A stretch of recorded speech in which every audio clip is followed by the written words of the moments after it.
Hello, ladies and gentlemen. Welcome to this Global Innovation Lab for Climate Finance webinar. The webinar will be presented by my good colleague, Padraig Oliver, an analyst here at Climate Policy Initiative and the Lab Secretariat. I will be your host. My name's Dan. I work for Climate Policy Initiative. Just to give you a heads up on the format of the webinar, it will be around a 20-minute presentation, followed by a question and answer session, because I'm sure a lot of you will have answers. During the presentation itself, all attendees will be on mute.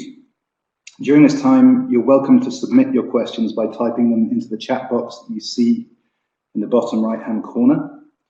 We will address those questions at the end during the Q&A session, not during the presentation.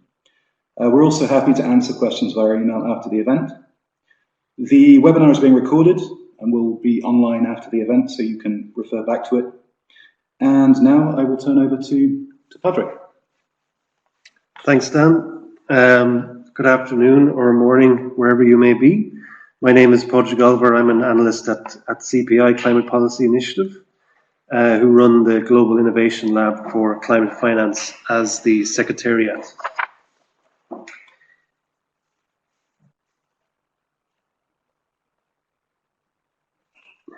In today's webinar, we will provide you with an overview of the lab and its progress.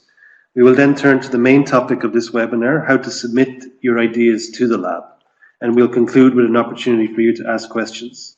If you have a question prior to the end, feel free to type it into the chat box on the lower right-hand side of the screen, and we'll be sure to answer these at the end. So what is the lab? As nations work to address climate change, access to finance is a critical element, particularly in developing countries, which are often unable to attract private investment to low carbon and climate resilient activities. And there are specific barriers that must be addressed to allow finance for climate change mitigation and adaptation efforts to flow at the scale required. So the Global Innovation Lab for Climate Finance is a global public-private initiative that aims to drive billions of dollars of private investment into these activities in developing countries.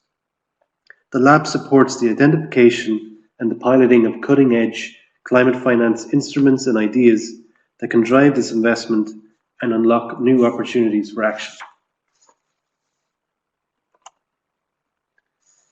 22 principals and their advisors, who are senior high-level experts in climate finance, make up the membership of the lab.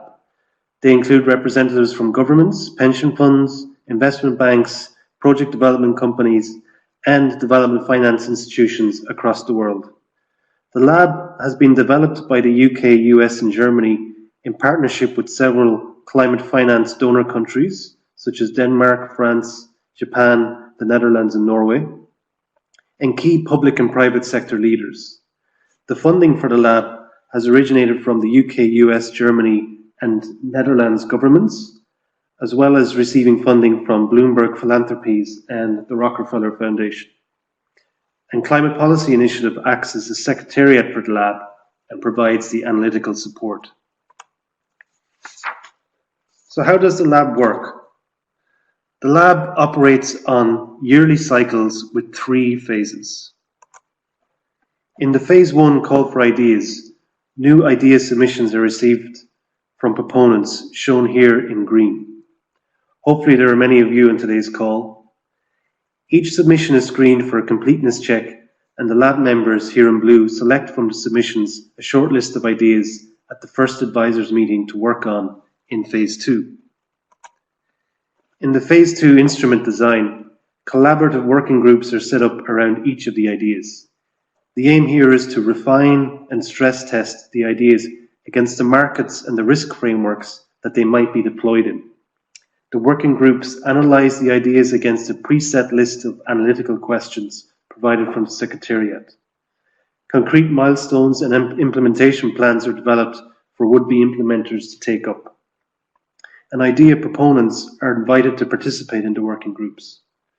The working groups collaborate on an online platform where ongoing refinements and analysis are provided on the idea, and they conclude with the publication of a high-level instrument design and implementation plan for the idea. Phase 2 then concludes with a second advisors meeting to endorse the selected lab instruments. In Phase 3 pilot support, the implementers of pilots of the idea work to develop pilot proposals. The lab facilitates outreach and dialogue between potential funders or supporters of the idea and the pilot implementer.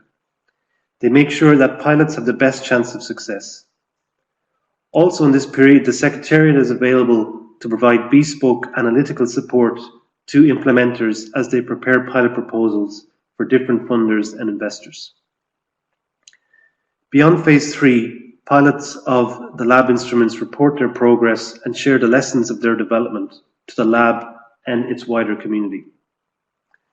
So to give you an idea of the number of submissions that go through this process, last year we had 92 ideas in Phase 1 that were submitted, and 7 concepts were developed in Phase 2, with a final 4 pilots being prepared in Phase 3. The timeline for how these phases go this year for the 2016 cycle is, as you already know, we are already in Phase 1 with a call for ideas deadline on November 6th. The first advisors meeting will be held in December around COP21, and then Phase 2 will run from January to April, and Phase 3 from May to July 2016. So what are the type of ideas that are successful? Here we have the 4 ideas that were endorsed last year by the lab and some information on their progress to date. You can find more information about each of them and the analysis that we did on them on the lab website. To give you a brief overview, the Agricultural Supply Chain Adaptation Facility is a value chain finance platform where multilateral development banks partner with agribusiness corporations to pass through finance to those corporation suppliers, along with technical capacity on improving their climate resilient and adaptation to climate impacts. It is currently being developed by the Inter-American Development Bank. Climate Investor One, which was formerly known as the Climate Development and Finance Facility during the lab process, is a new entity managed by FMO, the Netherlands Development Finance Company, and Phoenix InfraWorks. It combines 3 separate funds for different phases of the project cycle, in the development phase, the construction phase, and in the operation phase. Public and private investors have expressed strong interest in investing up to $450 million in this idea already. The Energy Savings Insurance is an insurance product that covers the expected financial value of the energy savings in an investment and is provided by local insurance companies to energy service providers or equipment providers. In addition, the product is paired with a package of financial measures, including credit lines and grant support from development banks. A pilot is currently underway in Mexico by the Inter-American Development Bank with the support of the Danish Energy Agency, and there is a view to replicate this pilot in the Latin American region. The long-term foreign exchange risk management instrument is implemented by IFC and TCX, the Currency Exchange Fund. TCX aims to extend the availability of longer-term fixed-rate or inflation-linked climate financing, while IFC will complement this by providing local currency loans and cross-currency swaps using donor funds to partly cover a first loss.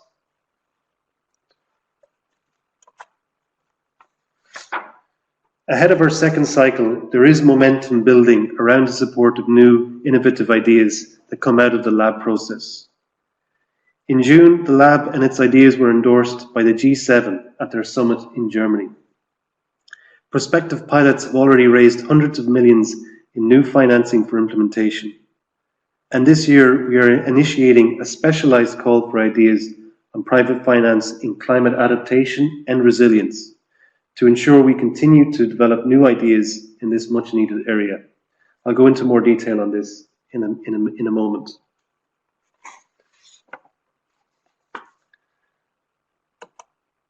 So how does the call for ideas process work exactly? The process is administered online through the lab website. Before submitting an idea, we recommend you have identified the purposes and the objectives of your idea and how it might be implemented. It's also important to review the lab guidelines and the principles of engagement available on the website to understand how the process works and how everything fits together. Once submitted, ideas are screened against binary criteria for completeness, making sure that lab members have enough information to judge them against the overarching lab criteria. They are put into the mitigation or adaptation buckets based on the self-selected options by the proponents in the submission process. This is so we can then ensure a balanced selection of shortlisted ideas in phase 2. This long list of ideas that meet the screening criteria are then reviewed by the lab advisors against the overarching lab criteria, and a shortlist is selected for going forward into phase 2.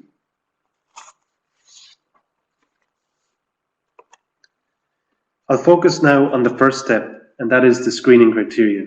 What is the minimum information we need on your idea so it can move forward into the long list?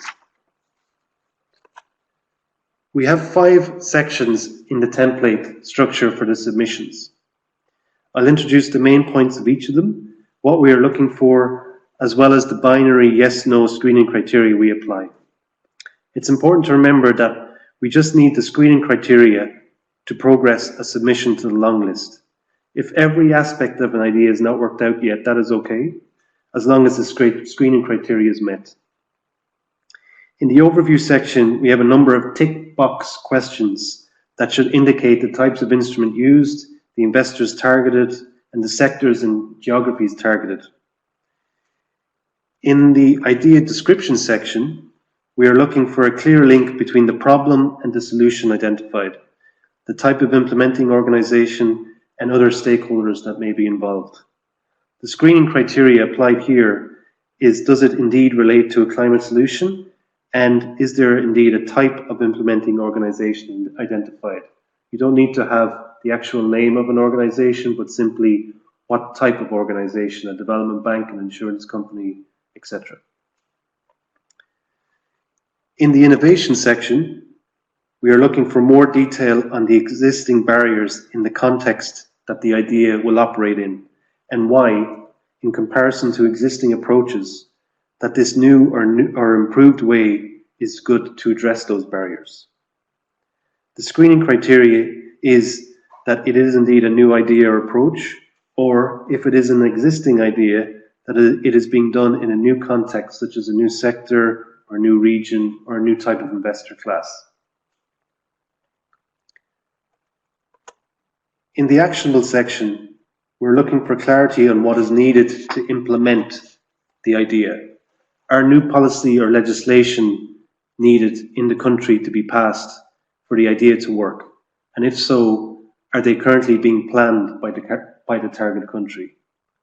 What are the risks in implementing the idea, and what key milestones are required to realize a pilot? The screening criteria applied here is that if the idea does require a new, unplanned policy or legislation to be passed, then in our view it is not actionable.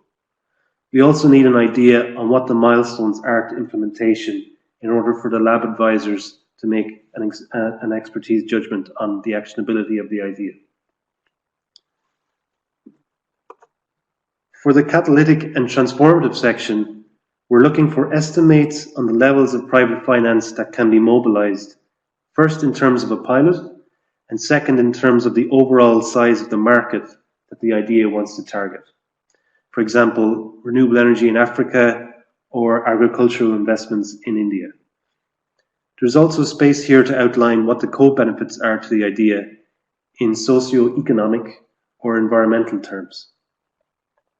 The screening criteria applied here is simply whether if there is potential of private finance leverage identified.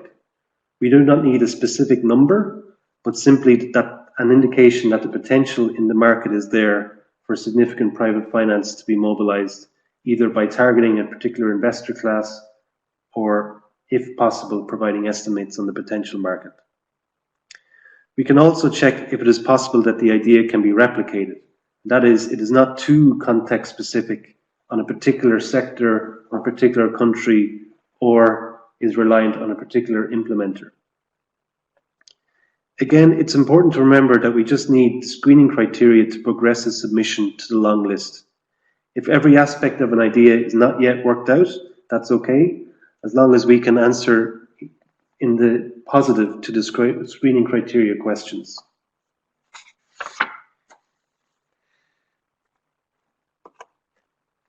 So what if you want to ensure your idea fits the climate adaptation and resilience buckets? In the screening process, we're going to apply a definition of adaptation finance that is adopted from the Joint Report on Multilateral Development Bank Climate Finance. It's defined as instruments that demonstrate they can contribute to reducing vulnerabilities to climate change and climate-related risk through A, setting out the context of the climate vulnerability in the target area, and B, making an explicit statement of intent to address the context and location-specific climate vulnerability in the instrument's scope of action. And finally, C, framing a clear and direct link between the identified climate vulnerability risks and the financed activities. These three aspects can be detailed in the ideas description section under the two questions of describe the problem the idea seeks to solve and describe how the idea works.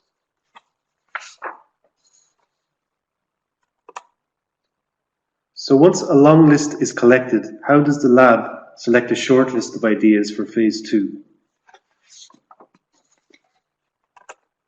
The lab advisors vote on the preferred ideas from the long list based on their expert view regarding the 4 overarching lab criteria of actionable, innovative, catalytic, and transformative.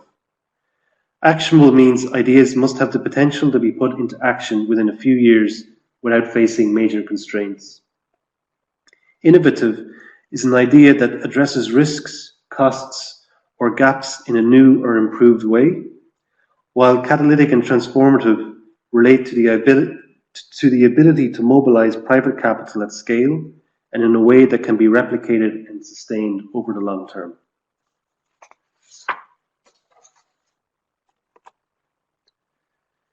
Again, it's important to remember that we just need the current binary screening criteria questions to be answered to progress the submission to the long list. If every aspect of an idea is not worked out yet, that's okay, as long as these criteria are met.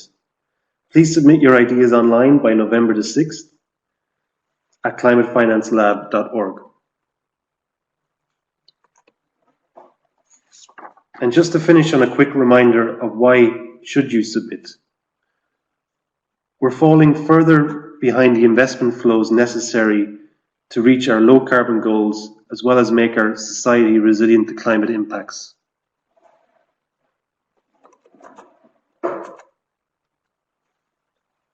There was 331 billion of investments in 2013, whereas we need 5 to 6 trillion out to 2020 in clean energy alone, roughly 1 trillion a year. So in essence, the world needs your ideas. We know they're out there and we can help make them happen. And with this, let me conclude the presentation. Thank you all for your questions and your attention. Thanks very much, Padraig, for a fascinating presentation. Yeah, we're very keen to hear what your questions are, and we will do our utmost to answer those. Looking forward to receiving, hopefully, some ideas from some of the people listening as well. We'll just take a couple of minutes now and pause to give you a chance to write a few more questions into the chat box in the bottom right-hand corner, and then Padraig will be back with the answers. Speak to you very soon.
Thank you very much for the very great questions. Padraig will now try and get to as many of those as possible. Remember, if he doesn't manage to answer your question fully, or perhaps we don't manage to get to all of them, then you can, of course, get in contact with the lab via email after the event.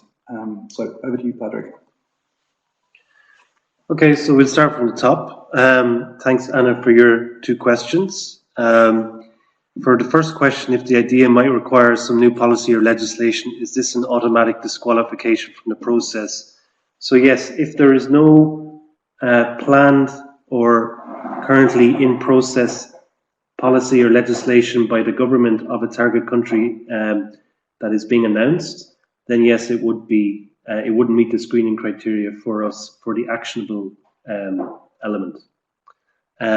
This is proper to focus that this is simply just for governments. If it's a utility or a company or an investor, organization, an institution such as that, and they are changing their policy or require a change in policy, then that's a different question. That would still be okay for our screening. But if it's a government and a new policy is required because of the time frame it might take for these policies to come into action and our actionability criteria, it would be disqualified. Question 2, if the idea is already under development, would the lab still be interested in hearing about it? And short answer to that is absolutely. To give you an idea, last year, of the 4 ideas that we came out with at the end of the process, each of them had very different stage and status of development when they first came through to the lab. From the wide spectrum of one idea being very, very early stage, a few paragraphs long, to another idea being a pilot had been approved. They were getting ready to implement the pilot. And what the lab does in those instances is it finds the best way of helping fast track each of those ideas depending on their status of development.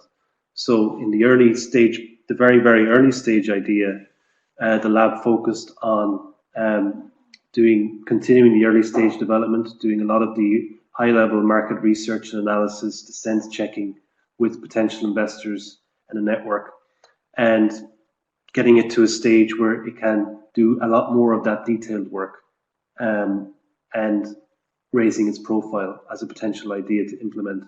Whereas for the idea that was already had a pilot in place, the lab focused on what are the best ways to refine the model of that idea, given the feedback the lab provided, as well as in making sure that the idea would be ready for replication and scale up as soon as possible once the pilot was implemented, and what might change in the idea if it was to be scaled up or replicated in another context. So we tried to position the lab's work to help each idea in the most maximum possible way. And that also applies in terms of the budget requirements and the funding. The lab itself does not provide any specific funding. It does not have a pot of money that is there available on the sidelines that is to be provided to each idea as it comes through. But what it does do, particularly in phase 3 of the process, is we try to introduce the implementers of the pilots for the idea with potential funders. If an idea is endorsed by members of the lab, there is a commitment there from the lab members to help provide support to the idea, whether it is in the form of networking support, technical assistance to the idea, or financial assistance if it's possible. But the actual provision of financing to each idea is up to that individual donor or funder or investor to do. And the lab in phase 3 helps support that process or facilitate that process in the best way it can. What we then did is that there is no particular perfect number or size of each idea in terms of its budget or the funding requirements. We had ideas that ranged from having a little bit of funding required, a few million, to ideas that required 150 million of funding required. So the size of the funding requirement isn't an aspect in how the ideas progress. We're simply looking for the most actionable, innovative, catalytic, and transformational projects.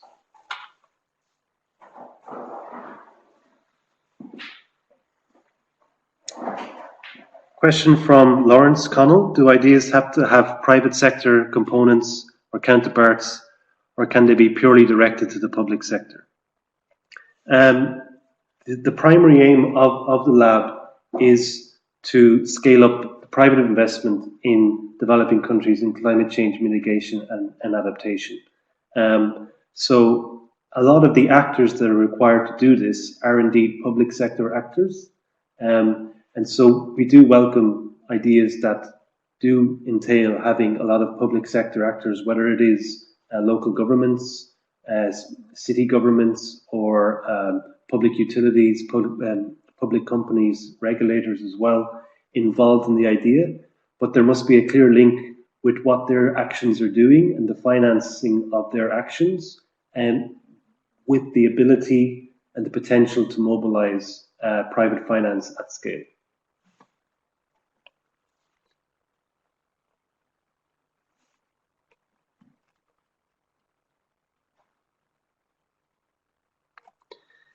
Question from Carl Schultz. Could you please detail further the support that each idea would receive? So if an idea is shortlisted from the call by the lab advisors and we progress to phase 2, the idea would then be stress tested and refined through the collaborative working group process. And in that situation, we have a kind of a predefined set list of research questions that we have to do that. They include risk mapping, doing a lot of stakeholder mapping, as well as impact modeling. What really is the evidence base that this idea is both catalytic and transformational in the markets that it's targeting? And a lot of those questions are there because they provide the evidence base required for funders, be they public sector funders or private investors, to why they should invest in this idea or try to scale it up.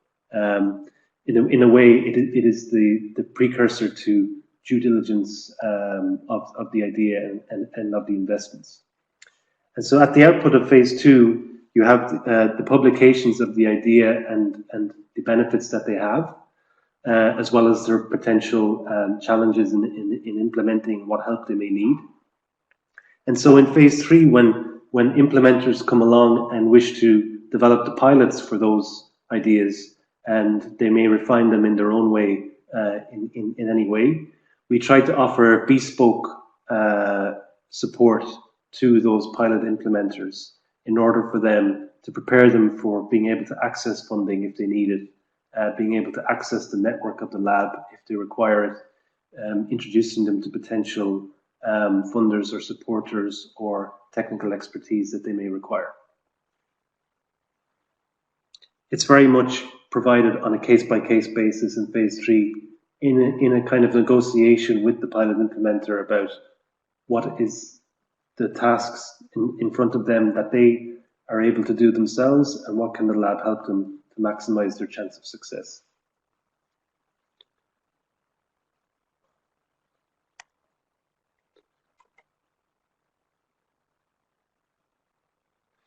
So a question from Adam Tomasek. What is the expected timeline from concept approval to funding disbursement, and what levels of funding are available?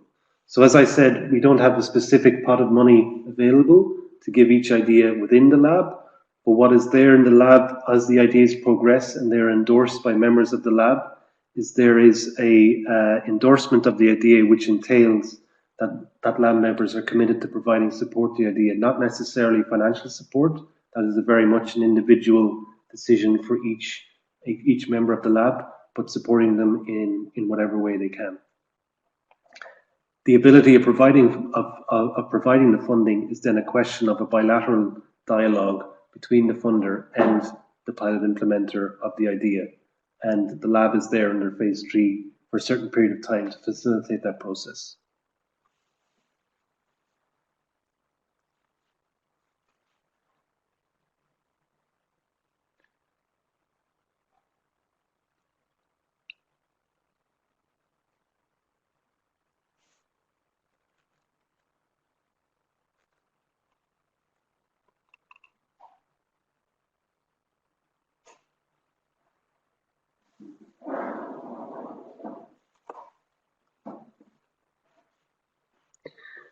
Question from T. David Hodgkinson.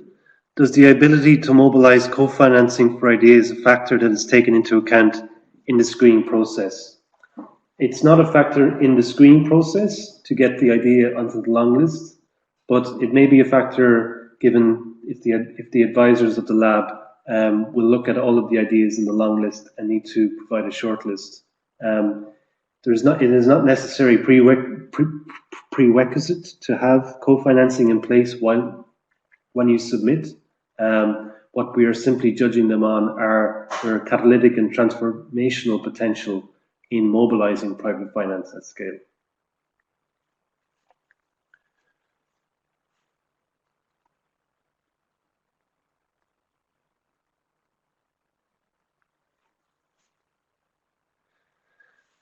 A question from Lauren Inouye, hope I'm pronouncing that correctly. Does the group submitting the idea need to be committed to manage it going forward? So we have different language in our guidelines and in our process between proponents of the idea and implementers. And in our 4 ideas, for example, that came through the process last year, one of the ideas was indeed proposed by an academic institution, a think tank, and it was then taken up by a potential implementer through the lab process that was identified through the lab. So we do take in ideas from a wide range of actors. It may be entrepreneurs who wish to propose an idea, allow it to go through the lab process so that it is stress tested and refined and gets good feedback from the network of the lab, and then goes forward to try to develop a pilot for the idea. Or it may be from academics, research institutions, other private companies, other individuals within public sector organizations or private organizations that may just wish to see their idea being implemented in some form by another party if they wish to do so.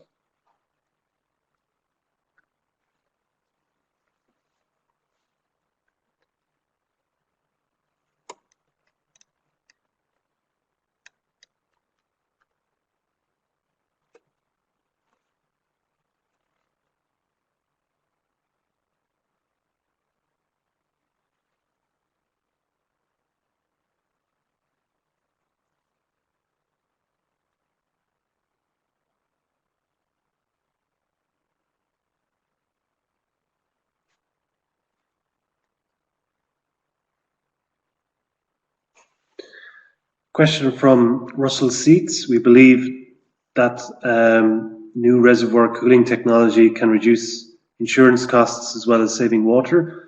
Can you introduce us to insurers with power risk exposure to discuss the concept? So if your submission to the lab has a clear benefit in scaling up loads of private finance, and in particular climate change adaptation solution, then yes, if it goes towards phase 2, a lot of part of the process that we do is that we do conduct interviews with people in the target sectors or in the target countries to sense check them and to see if they're very interested in this idea or this type of instrument being scaled up and replicated more widely. So in that process, and if you were participating in the working group as a proponent, you would have exposure to this feedback as well.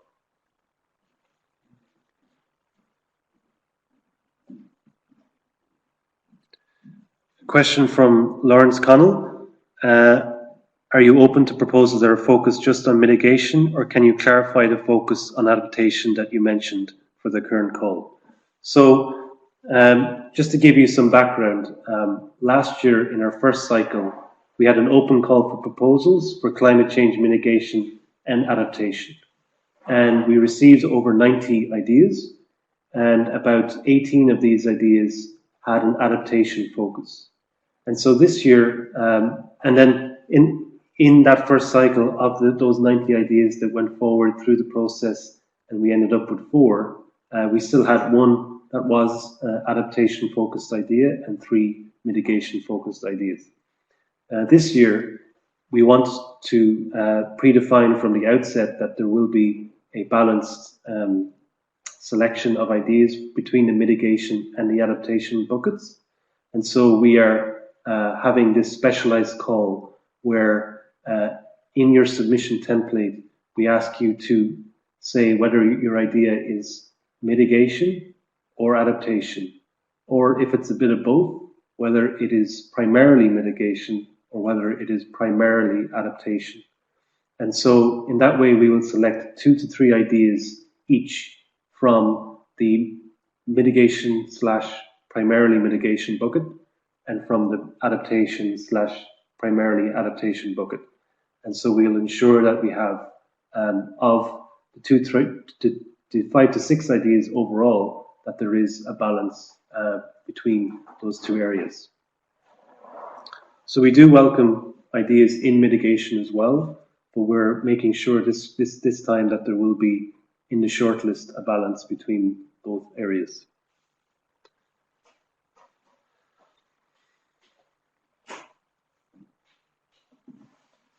Hi folks, thanks very much for the questions. Just chipping in to say we're approaching the end of the webinar, so Padraig, I think we'll be able to answer a few more of them. If we don't get to all of them, then you can get in contact with the lab via email, and if you have any further questions, we will answer those. Sorry, Padraig, back to you. Okay, good question from Dorcas Robinson. Yes, so can a proponent also be an implementer? And that is correct.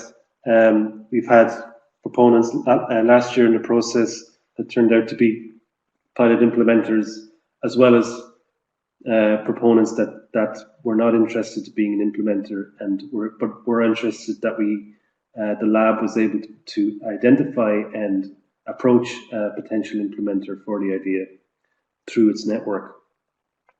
What's important to remember is the principles of engagement that we ask people to read and check and tick the box in the submission that they have checked it before submitting it. And this is because the process of the lab is a public-private initiative. Our outputs must be public. And so in that way, it's a non-proprietary knowledge-sharing initiative. And the information and ideas that are submitted to the lab would not be commercially confidential or commercially sensitive. As I explained, at the end of phase 2, when the collaborative working groups around the idea have been established and they conclude their work, there is a publicly available output of the general idea design, the instrument design, and a proposed implementation plan for a pilot and what challenges may be. However, these are very high level.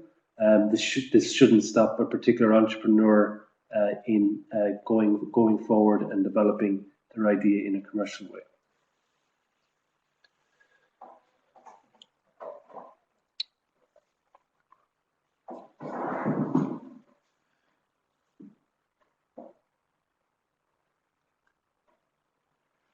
I think I'll jump in here, sorry. There have been a few questions on funding. Padraig has pointed out that there's no bucket of funding within the lab available, but I think it's true to say, well, that one of the instruments has attracted $450 million in interest. Is that right, Padraig? Yep, that's correct. This initiative in particular, the Climate Investor One fund, is a new entity that has to be established, and it has already received a commitment from the UK government through the lab process of £50 million in donor funding, but as well as that from other public and private investors such as pension funds and others. They have raised up to $450 million in strong interest. That is, these investors have indicated how much they would be willing to invest in the facility, given all of the due diligence processes completed and everything else. Great. Hopefully that answers in part Ines Chelala's question as well.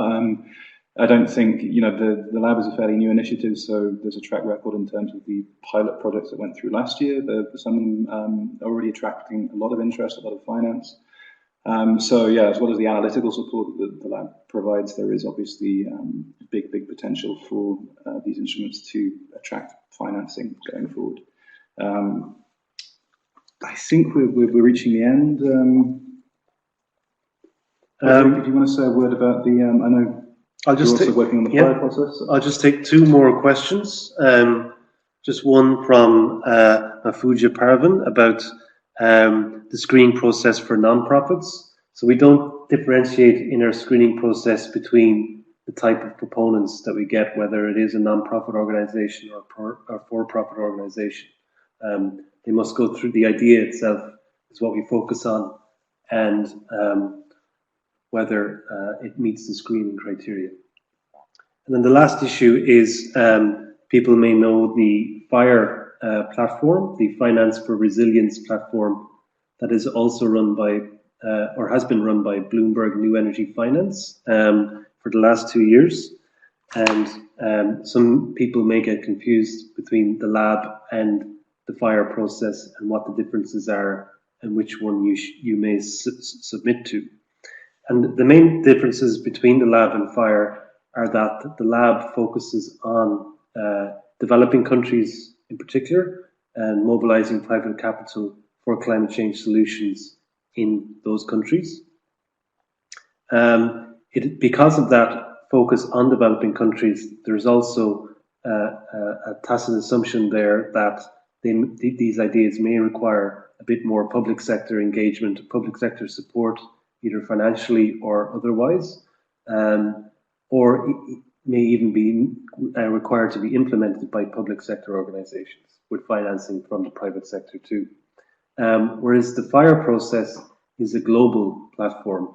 It takes in ideas that may intervene in climate change as well as broader sustainability or green growth agendas that will intervene in developed markets such as the US and Europe and Australia, as well as developing countries.